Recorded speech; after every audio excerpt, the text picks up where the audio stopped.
अस्सलाम वालेकुम दोस्तों, मेरा नाम है तैयब और आप देख रहे हैं आपका पाकिस्तान टीवी। बहुत छोटा लेकिन दिलचस्प अंडोरा यूरोप का एक खूबसूरत मुल्क है। एक सिरे से दूसरे सिरे तक ये पूरा मुल्क सिर्फ 40 किलोमीटर बनता है और आबादी सिर्फ 85,000। और क्योंकि ये पहाड़ी मुल्क है इसलिए ज़्यादातर इमारतें वादियों के नीचे होती हैं। ये छोटा सा मुल्क इतना ज़्यादा तम्बाकू पैदा करता है कि सिगरेट की स्मगलिंग यहाँ का एक रवायती मसला है। मसला ये है कि आसपास के मुल्कों स्पेन और फ्रांस में सिगरेट बहुत महंगे मिलते हैं, जबकि अंडोरा तो सिगरेट नोशों की जन्नत है। यहाँ अब भी इमारतों के अंदर अवामी मकामात पर सिगरेट पीने पर कोई पाबंदी नहीं है। अंडोरा की अजीब बातों में से एक ये भी है कि इस मुल्क के बैक वक्त 2 शहजादे हैं और दोनों हुक्मरान हैं, लेकिन बराए नाम। और हैरानकुन बात यह है कि दोनों शहजादों में से किसी एक का ताल्लुक भी अंडोरा से नहीं है। एक शहजादा फ्रांस का सदर है और दूसरा पोप का मुंतखब करदा बिशप।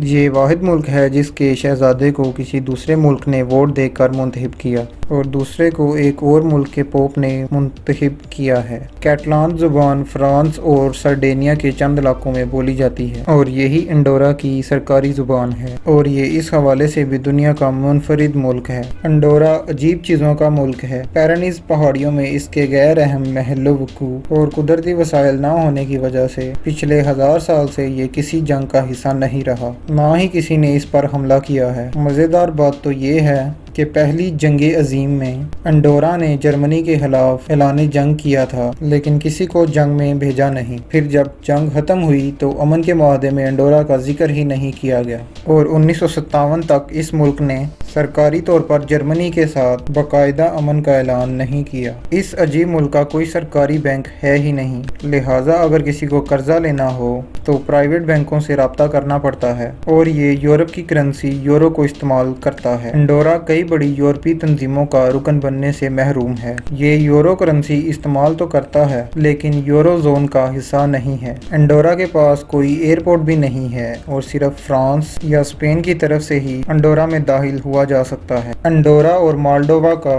कौमी परचम देखने में एक जैसा है, सिर्फ कौमी निशान का फर्क है। सालाना 35 लाख टूरिस्ट अंडोरा आते हैं जो अमूमन फ्रांसीसी और हस्पानवी होते हैं। 1 करोड़ लोग हर साल यहाँ दाखिल होते हैं। ये खरीदारी करने और कम कीमतों पर ईंधन खरीदने आते हैं। अंडोरा फ्रांस और स्पेन के बॉर्डर पर वाक़या है और इसका रकबा सिर्फ 468 स्क्वायर किलोमीटर है। ये मुल्क इतना अजीब तरह का क्यों है, इसका हवाला भी तारीख से मिलता है। अंडोरा का कोई बॉर्डर समुंदर से नहीं मिलता। ये सारा मुल्क पहाड़ियों और वादियों से भरा है। अंडोरा की 1.7% ज़मीन ज़राअत के लिए इस्तेमाल होती है और रकबे का 34% जंगलात पर मुश्तमिल है। मजहबी लिहाज से अंडोरा में सबसे ज़्यादा रोमन कैथलिक हैं। अंडोरा का कंट्री डायलिंग कोड 376 है।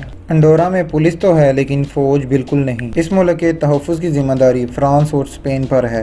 अंडोरा की पुलिस काफ़ी जदीद है जो uniform policing, criminal detection, border control और ट्रैफिक पुलिसिंग वगैरह का काम करती है। इसके अलावा इनके पास ख़ास कुत्ते और बम डिस्पोजल टीम वगैरह भी हैं। अंडोरा के लोग भेड़ें भी पालते हैं और सिगरेट, सिगार और फर्नीचर बनाकर बेचते हैं। अंडोरा के लोग कई मकामी त्यौहार मनाते हैं और ज़्यादातर खुशियाँ रक्स करके मनाई जाती हैं। इसके अलावा खेलों में फुटबॉल, रग्बी और बास्केटबॉल वगैरह शामिल हैं। तो दोस्तों ये थे अंडोरा के बारे में कुछ दिलचस्प हक़ाइक़। तो आपको आज की हमारी ये वीडियो कैसी लगी, अपनी राय का इज़हार ज़रूर कीजिएगा। इस तरह की मज़ीद इन्फॉर्मेटिव और इंटरेस्टिंग वीडियोज़ देखने के लिए देखते रहिए आपका पाकिस्तान टीवी।